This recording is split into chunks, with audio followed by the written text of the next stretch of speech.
saludo bastante especial a todos nuestros seguidores. Una edición más, Hablemos de Jesús, con el teólogo Jorge Purizaca Ruiz. Jorge, el saludo correspondiente. Bueno, gracias Juan.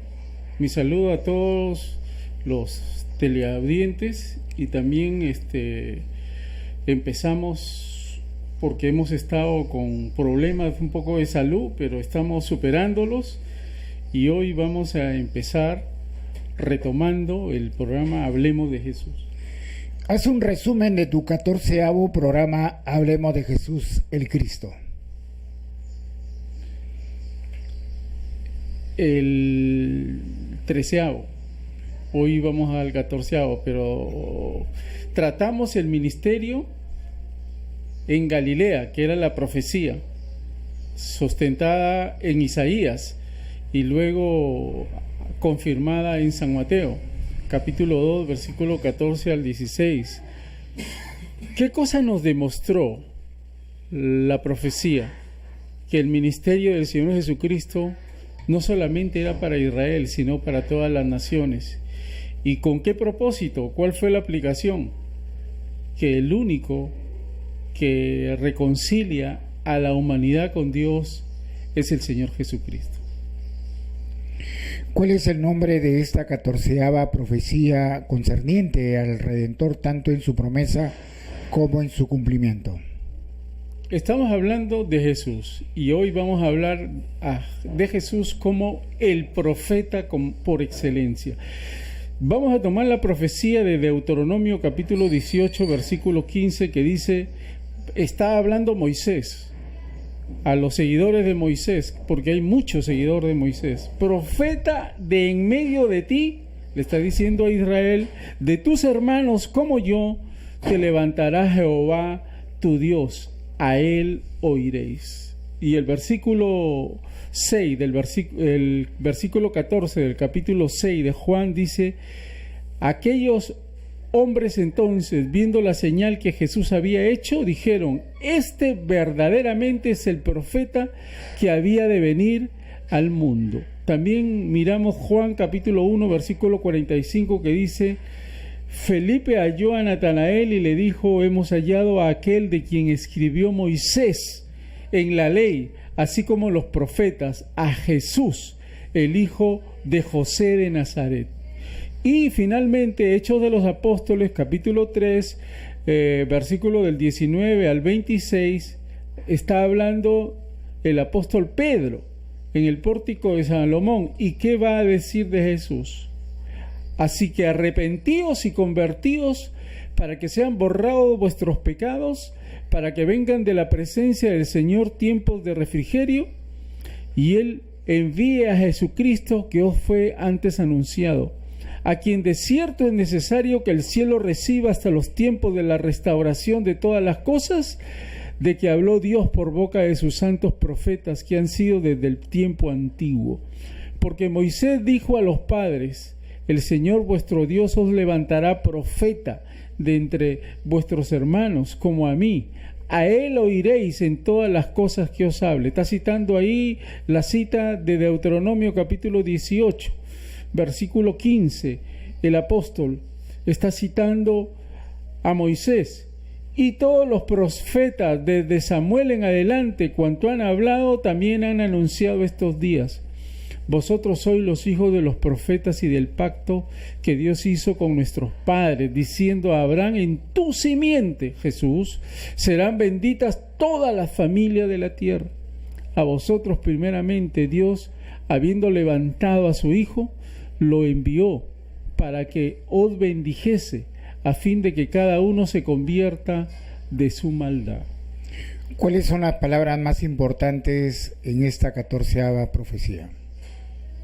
Hay una sola palabra, y es la que prácticamente está dominando toda la escena, profeta. Pero no estamos hablando de cualquier profeta, estamos hablando de Jesús el profeta. Profeta viene de la palabra en hebreo profetes, proclamador de un mensaje divino. En la Biblia de los 70, que es una traducción ya al griego, es roe, vidente. El profeta era una persona que tenía una relación inmediata con Dios. Los profetas del Antiguo Testamento, sus mensajes eran mayormente la proclamación de los propósitos divinos de salvación y gloria dispuestos para el futuro. La profecía de los profetas del Nuevo Testamento era a la vez una predicación de los consejos de la gracia de Dios ya cumplidos y el anuncio anticipado de los propósitos de Dios para el futuro. Entonces hay una diferencia entre el profeta del Antiguo Testamento y el profeta del Nuevo Testamento. El profeta del Nuevo Testamento confirma la profecía que el propio Señor Jesucristo ha hablado como profeta. En el Nuevo Testamento se utiliza este término de los profetas del Antiguo Testamento. Por ejemplo, Mateo 5:12, y hay muchas otras citas más de profetas en general, 1 Corintios 12, 28 y 29, 14, 29, 32 y 37, etc. De Cristo como el profeta preanunciado, Juan 1:21, 6:14, 7:40, Hechos 3:22, 7:37. Y por último, de los dos testigos, para unos designios especiales, Apocalipsis 11, del 10 al 18. Pero también, así como hay profetas, hay pseudoprofetas. Y viene del nombre pseudoprofetes, falso profeta. Se utiliza de los tales en los tiempos del Antiguo Testamento. Y en el presente periodo iniciado en Pentecostés, o sea, el periodo de la iglesia, Mateo 7:15, terminamos con Primera de Juan 4:1, porque hay muchas citas.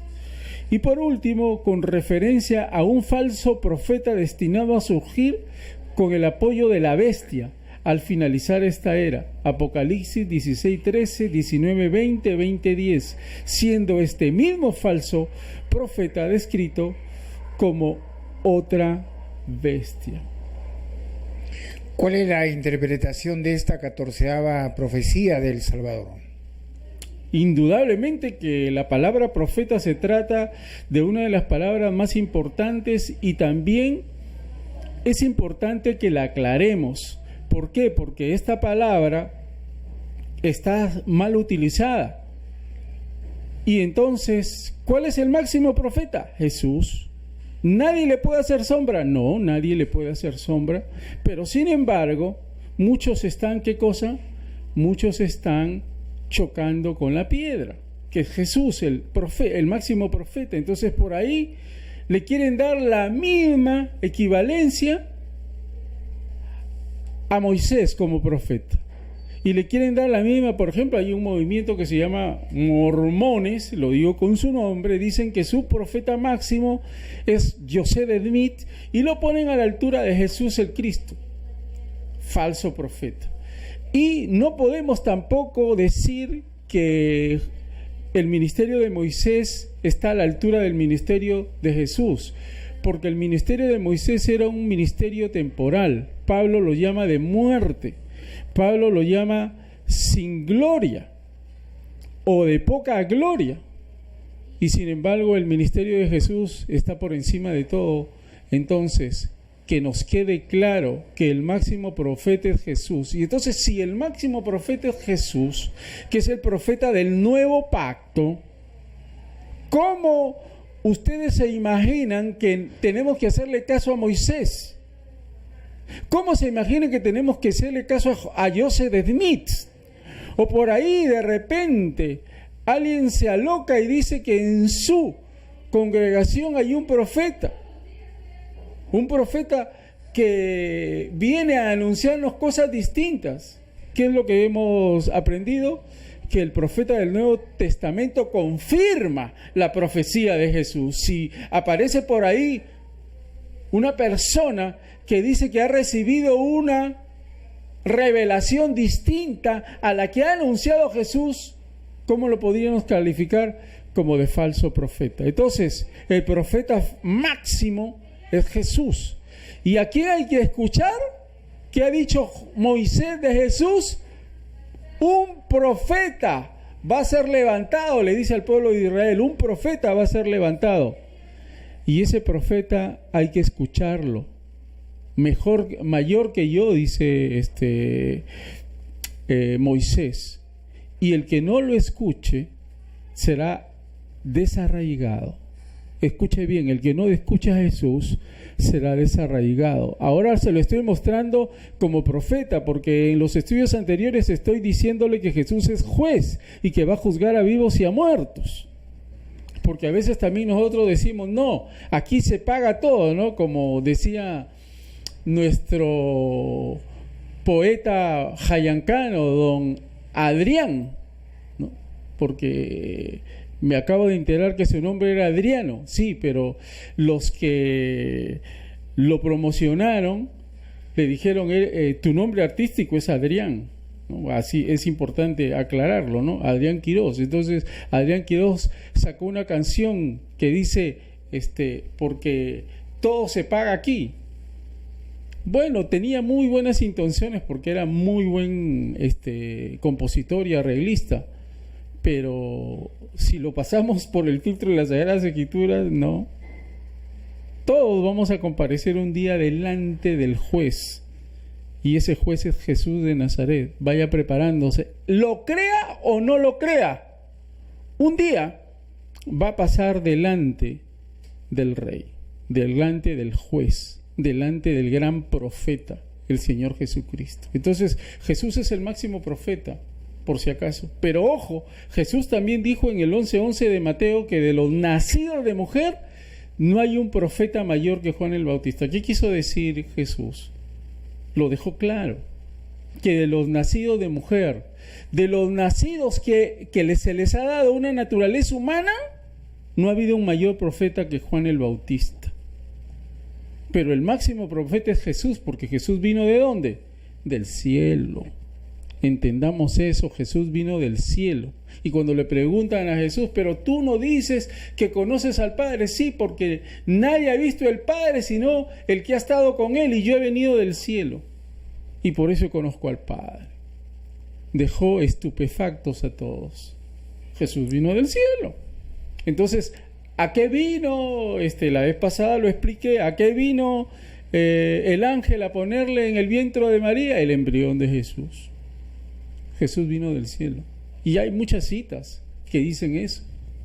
Ok, entonces, que quede bien claro que de los nacidos de mujer no hay otro profeta mayor que Juan el Bautista. Pero el máximo profeta es Jesús de Nazaret. Entonces, si Jesús de Nazaret es el máximo profeta, ¿a quién le va a escuchar usted? ¿A quién le va a hacer caso? ¿A Moisés? ¿A José Smith? ¿O a un falso profeta que se levante en alguna congregación? Porque incluso, por si acaso, ¿qué significa decir profecía? Significa anunciar eventos del futuro. Y generalmente los predicadores se convierten en profetas, y a veces nosotros nos convertimos en profetas porque anunciamos eventos del futuro. Pero ojo, esos eventos del futuro tienen que estar en concordancia con lo que Jesús ha dicho. Porque si yo digo cosas que Jesús no ha dicho, entonces me convierto en un falso profeta. Entonces eso es muy importante. Ahí sería la interpretación. El profeta por excelencia es el Señor Jesucristo. Cita algunas aplicaciones en esta 14ª profecía, la primera venida de Cristo. Ok, si Jesús es el máximo profeta, también la ley que Él impone es la máxima. Porque en estos días, por ejemplo, nosotros miramos y vemos, porque como hay mucha gente que es codiguera nomás, hay abogados, como decía mi hermano Jesús, hay algunos abogados que son codigueros nomás, solamente citan lo literal. Y eso sucede también con la Biblia. Hay muchos que se llaman pastores, profetas, maestros, que solamente leen la Escritura en español. Y ellos creen que si lo leyeron en español y porque lo leyeron en español dicen, no, acá dice. Sí, pero no van al original. Hay algunas palabras que son difíciles y hay que ir al original para no equivocarnos. Entonces, por eso es que yo les estoy presentando palabras, pero estoy yendo al original para decirles qué significa. ¿Por qué? Para hacer una correcta interpretación. Entonces, hay que hacer hermenéutica. el que pretende enseñar la Biblia, le voy a dar un consejito. Así como los abogados, para que no sean codigueros, tienen que llevar un curso de hermenéutica jurídica, así también los que pretendan enseñar la Biblia tienen que llevar un cursito que se llama hermenéutica bíblica. Y ahí van a aprender muchos a hacer una correcta exégesis de las Sagradas Escrituras o de algún texto de las Sagradas Escrituras. Entonces, ¿por qué? ¿Qué sucede? El Señor Jesucristo, ¿qué nos enseñó? ¿Qué nos habló? Por si acaso la Biblia se revela de más a más. De más a más. Yo tuve un profesor en Lima, un muy buen profesor, ¿no?, que sencillamente nos decía eso, ¿no? Y ojo que estoy hablando de un pastor pentecostal, ¿eh? Porque generalmente nosotros sabemos que los pastores pentecostales no estudian mucho, no profundizan mucho, ¿no? A este profesor Torres era profundo y él decía, la Biblia se revela de más a más, y eso es correcto.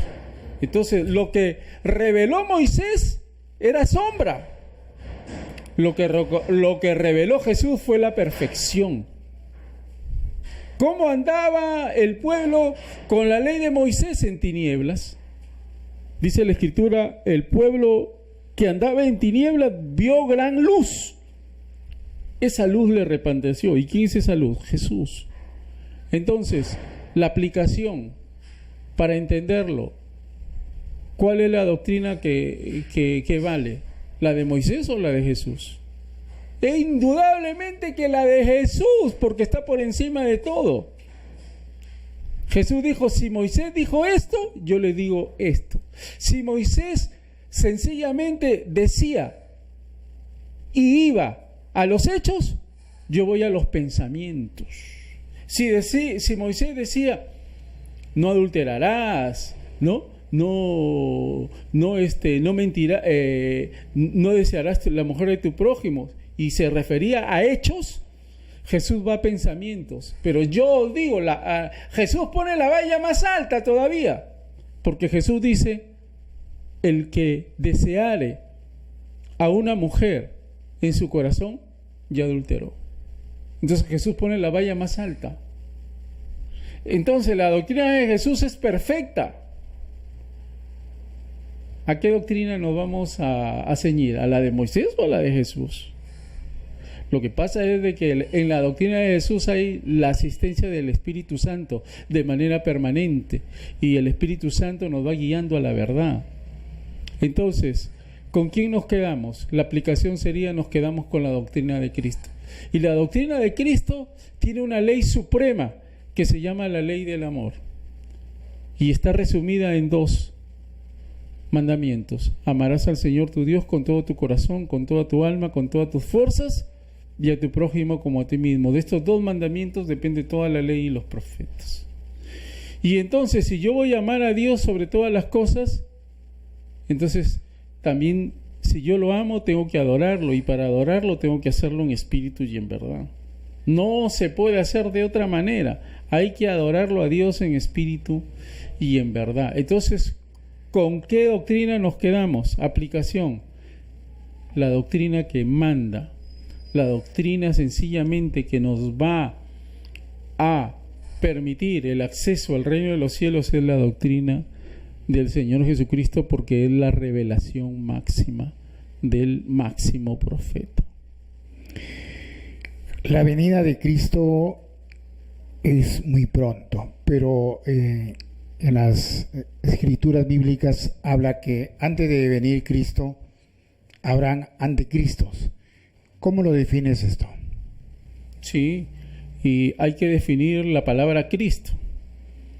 La palabra Cristo es una palabra en griego, pero su antecedente viene del hebreo, Mesías. Y las 2 significan el ungido, pero no cualquier ungido. El ungido por excelencia. Cristo significa el ungido. Cuando alguien erróneamente Dice, en mi congregación, en mi iglesia está el ungido. No sabe lo que está hablando. ¿Está hablando de quién? De un anticristo, porque el único ungido es Cristo. No, hermanos, pero acá dice que nosotros recibimos también la unción, sí, la unción del santo. Pero el ungido, por excelencia, es el Señor Jesucristo. Entonces, ¿quién es anticristo? ¿Quién es el anticristo? El que se opone a todo lo que tiene que ver con Cristo. ¿Y quién es el falso Cristo? El que dice que es Cristo. Entonces, yendo a tu pregunta, el anticristo es el espíritu que actualmente está reinando sobre todo el mundo. Si antiguamente, en la era moderna, porque estamos actualmente en la era postmoderna, se razonaba, y eso no quiere decir que estábamos bien, pero estábamos mejor. Y habían valores. En la época actual hemos relativizado todo. Estamos, y vengo diciéndolo a cada rato, estamos en la época de la posverdad. Cada quien se construye su propia verdad. Entonces, cuando cada quien se construye su propia verdad y retira de la escena a la verdad que es Cristo, entonces estamos ante un pensamiento anticristo. Usted hable en cualquier medio de comunicación, hable, conocido, hable de Cristo, le van a poner cortapisas. Usted exprese una frase, cite las sagradas, cualquier persona en alguna entrevista puede citar a cualquier libro, pero usted cite al libro de los libros, que es la Biblia, le ponen cortapisa. Entonces, con eso le demuestro que estamos viviendo el espíritu del anticristo, que hemos retirado de la escena a Cristo, hemos retirado de la escena la verdad, construimos nuestras propias verdades.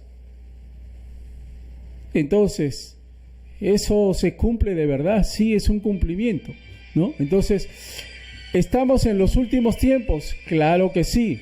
Y por eso es muy importante, como dice uno de los profetas menores, hay que estar preparados, porque un día nos vamos a encontrar con Dios. Prepárate para el encuentro con Dios. Un día te vas a encontrar con Cristo cara a cara. Él va a ser el juez. Y si no estás preparado, te va a suceder como lo que estoy siempre narrando, ¿no? Lo que le pasó al hijo de Nabucodonosor. Lo pesaron en balanza y fue hallado falto. Y nosotros generalmente nos refugiamos en la religión, nos abrazamos de la religión y decimos, no, yo tengo mi religión y con eso basta. Si tú te abrazas de tu religión, cual fuera que sea, y no te abrazas en Cristo y no eres de Cristo, te van a pesar en balanza y vas a ser hallado falto. Si tú te abrazas de la religión y dices, no, yo soy cristiano, y te agarras de eso, pero tu compromiso con Cristo no es, entonces, ¿sabes qué cosa? Dios te está demandando que seas de Cristo, no que seas cristiano. Porque cristiano significa sencillamente que te estás agarrando de una religión nominal.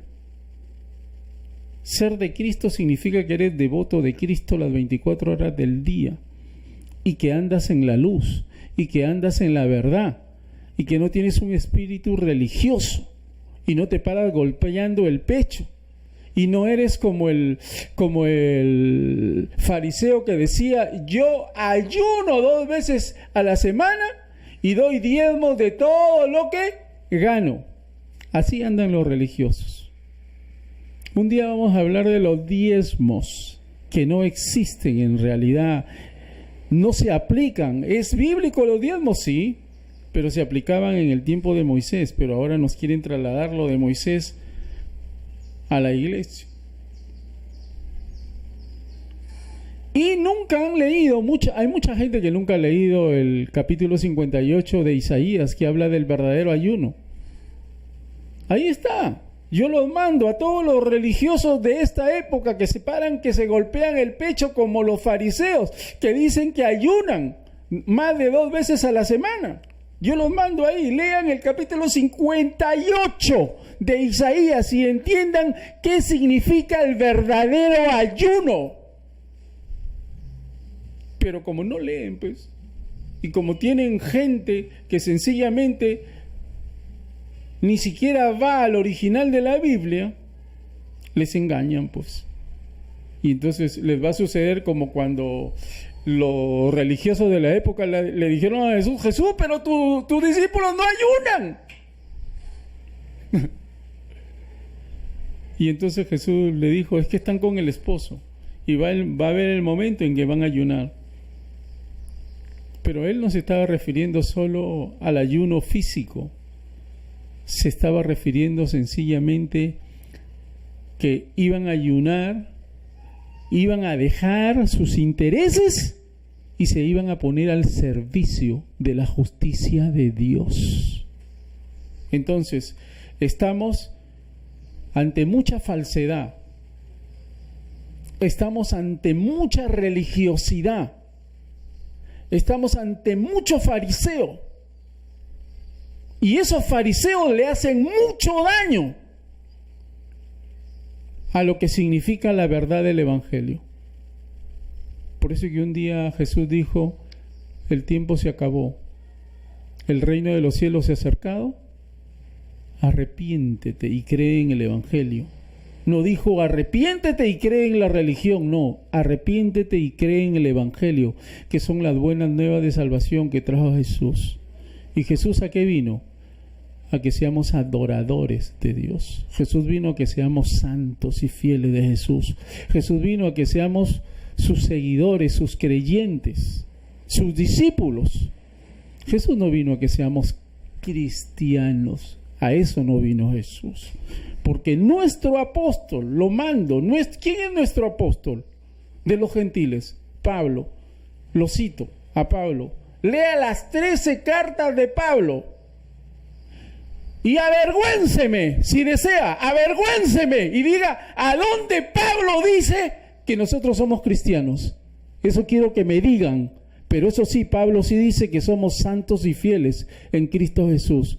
Pablo dice que somos de Cristo. Pablo, ¿qué dice? Ese es nuestro apóstol. Pablo dice que somos creyentes de Cristo Jesús, que somos seguidores, que somos discípulos de Cristo.